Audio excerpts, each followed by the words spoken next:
আজকের গল্প রমা।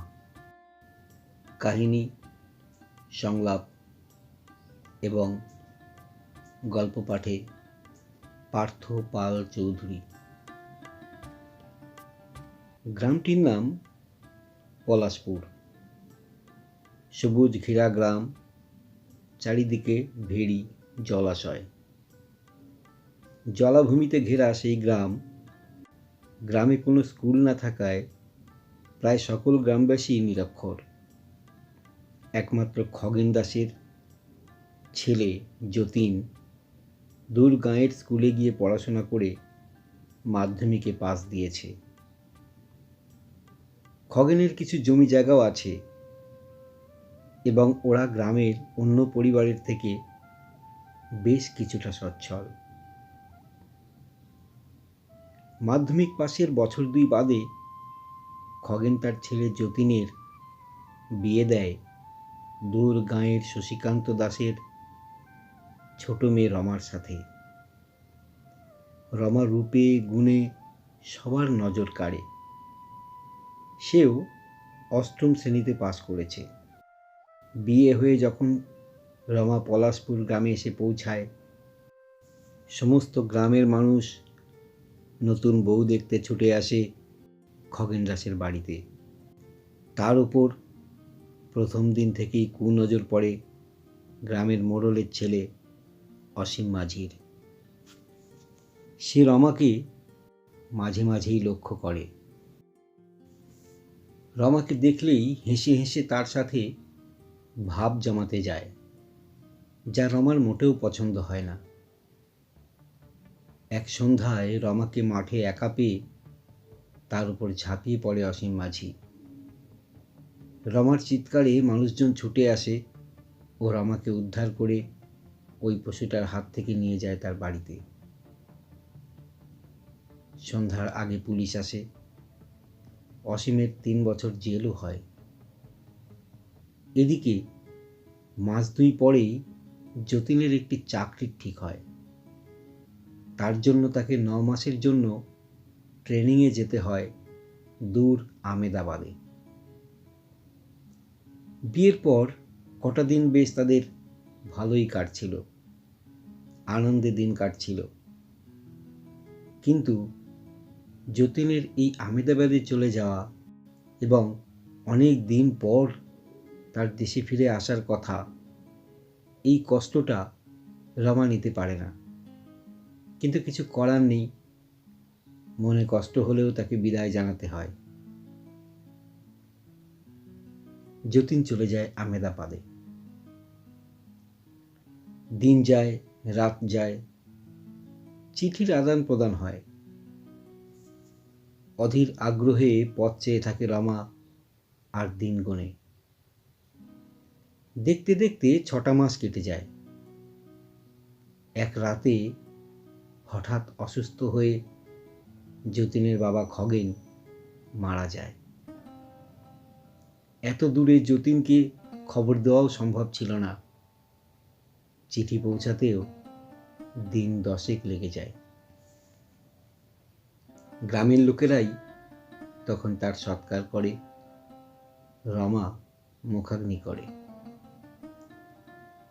পাড়ার এক কাকিমা কদিন অবশ্য রমার সঙ্গে রাতে থাকছিল, কিন্তু তারও তো সংসার আছে। তাই দিন 10-12 বাদে সেও ধীরে ধীরে আসা বন্ধ করে দেয়। রমাকে ওই একলা বাড়িতে নিঃসঙ্গভাবে কাটাতে হয় রাত। দিনের বেলা পাড়ার লোকে তার খবরাখবর নিলেও রাতটা সে একেবারে একা হয়ে যায়। প্রথম প্রথম তার খুব ভয় করতে লাগে, কিন্তু এখন সেসব প্রায় সয়েই গেছে। এভাবে আরো মাস 2 কেটে যায়। হঠাৎ একটা চিঠি আসে রমার নামে। চিঠিটা পড়েই সে আহ্লাদে আটখানা হয়ে এ বাড়ি ও বাড়ি দৌড়াতে শুরু করে আর সকলকে ডেকে বলে তার স্বামী সামনের মাসেই ফিরছে। মাত্র 15 দিন হাতে আছে আর। 15 দিন বাদেই যতীন ফিরছে বাড়িতে। রমার মনে তাই ভীষণ আনন্দ। সে দেওয়ালে দাগ কেটে দিন গোনে, আর প্রতীক্ষা করতে থাকে। প্রতিটা মুহূর্ত তার কাটে প্রিয়তম ফিরে আসার কথা ভেবেই। তার সাথে একসাথে সময় কাটানোর কাল্পনিক ভাবনাগুলো তাকে আরও উৎসাহিত করে। এভাবে দিনগুলো যেতে যেতে এক সময় চলে আসে সেই শুভ দিন। সকাল থেকেই অধীর আগ্রহে একবার ঘর একবার বাহির হয় রমা। দিন যত বয়ে যায় ততই তার দুশ্চিন্তা হয়। ওদিকে সন্ধ্যা নেমে আসে, পাড়ার লোক যে যার বাড়ি ফিরে যায়। ওদিকে পাড়ায় খবর আসে অসীম মাঝি পালিয়েছে জেল থেকে। তা নিয়ে ঘরে ঘরে গুঞ্জন ওঠে, কিন্তু রমার কানে সেসব খবর পৌঁছায় না। একে রাত হয়ে এসছে, আর গ্রামের পরিবেশ, সেখানে তো খুব তাড়াতাড়ি রাত হয়। তাই সে একা ঘরের মধ্যে বসে চিন্তা করতে থাকে যতীনের। কি হলো, এত দেরি হচ্ছে কেন? কোনো অসুবিধায় পড়েনি তো? হঠাৎ ঘড়িতে দেখা যায় 7:30। দরজায় টোকা দেওয়ার শব্দ হয়। রমা ভাবে যতীন ফিরে এসছে। আনন্দে উৎফুল্ল হয়ে দৌড়ে গিয়ে সে দরজা খোলে। কেউ একজন ঘরে প্রবেশ করে ও ভেতর থেকে দরজাটা বন্ধ হয়ে যায়। বেশ কিছু পরে দরজা খুলে কেউ যেন এদিক ওদিক দেখে চোরের মতো বাইরে বেরিয়ে যায়। রাত আরো গভীর হয়। গ্রামের রাত। ঘড়িতে 10টা বাজে। আরেকটি লোককে দেখা যায় রমার ঘরের দিকে এগিয়ে যেতে। হ্যাঁ, যতীন বাড়ি ফিরেছে। দরজায় টোকা দিতেই রমা দরজা খোলে। যতীন ঘরে ঢোকে।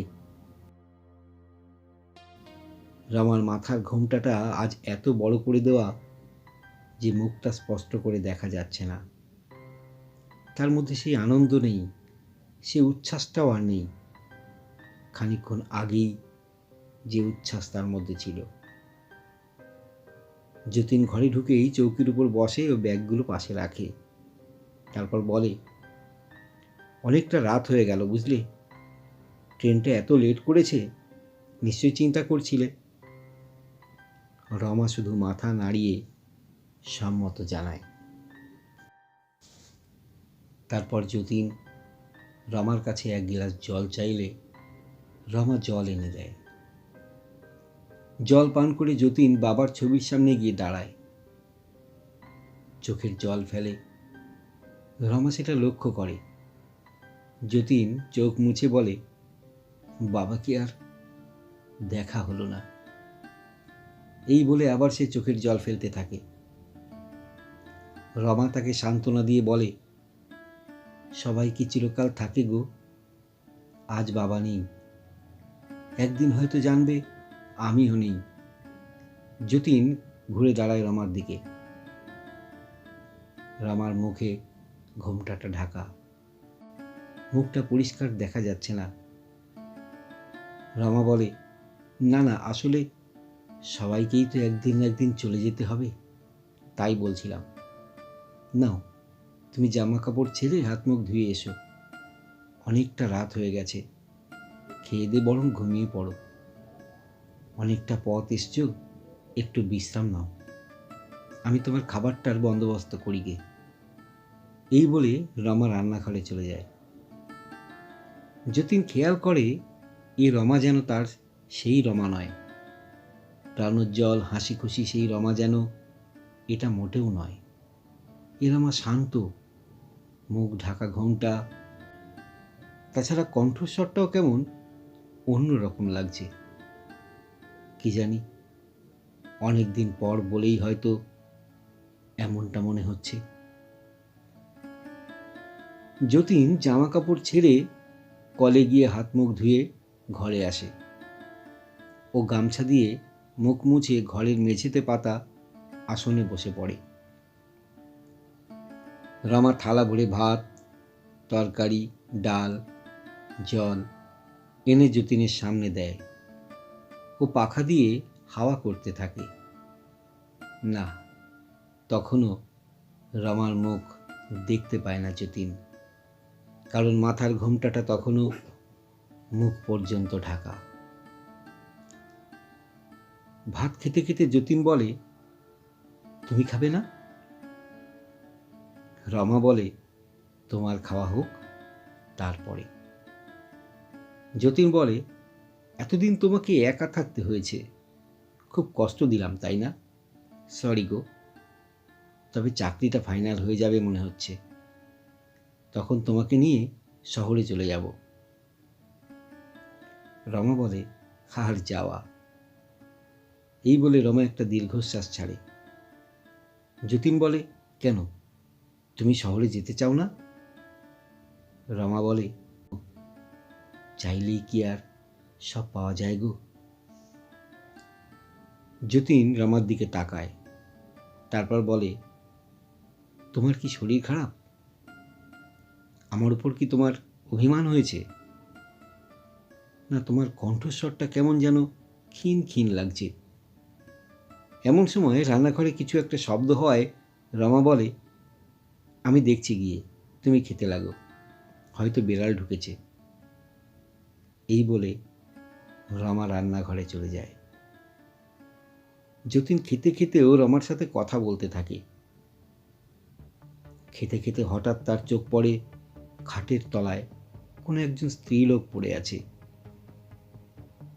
কোনো নড়ন চড়ন নেই।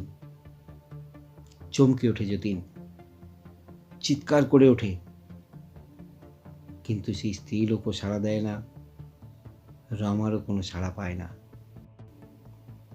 যতীন একটা আলো নিয়ে খাটের নিচে এগিয়ে গিয়ে ধরে স্ত্রীলোকটার মুখে, দেখে এ তো রমা। রমা তো আর জীবিত নেই, তাহলে রান্নাঘরে কে গেল? যতীন উঠেই রান্নাঘরে চলে যায়, দেখে সেখানেও কেউ নেই। তাহলে যতীনের চিৎকারে আশেপাশের লোকেরা ছুটে আসে। তারা আসে যতীনের ঘরে। আলোটা বাড়িয়ে তারা লাশটাকে দেখে। এ তো রমার লাশ। দেখে মনে হয় ঘন্টা 3-4 আগেই সে মারা গিয়েছে, কিন্তু এভাবে কে তাকে মারল?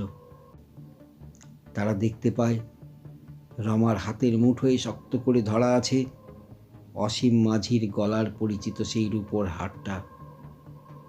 তখন কারো বুঝতে বাকি থাকে না যে অসীম মাঝি রমার ওপর প্রতিশোধ নিতে তাকে হত্যা করেছে। কিন্তু যতীন, সে তবে এতক্ষণ কার সাথে ছিল? কার সাথে তাহলে সে কথা বলছিল? কার সাথে?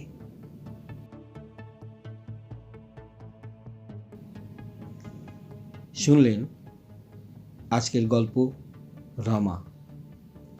কাহিনী ও গল্প পাঠে পার্থ পাল চৌধুরী। গল্পটি যদি আপনাদের ভালো লেগে থাকে অবশ্যই লাইক শেয়ার করবেন এবং কমেন্টস করে জানাবেন আপনাদের কেমন লাগলো। আপনাদের মূল্যবান মতামত আমাদের এগিয়ে নিয়ে যেতে সাহায্য করবে। আর হ্যাঁ, যারা এখনও চ্যানেলটিকে সাবস্ক্রাইব করেননি তারা চ্যানেলটিকে সাবস্ক্রাইব করে আমাদের পাশে থাকবেন এই আশা রাখি। নমস্কার।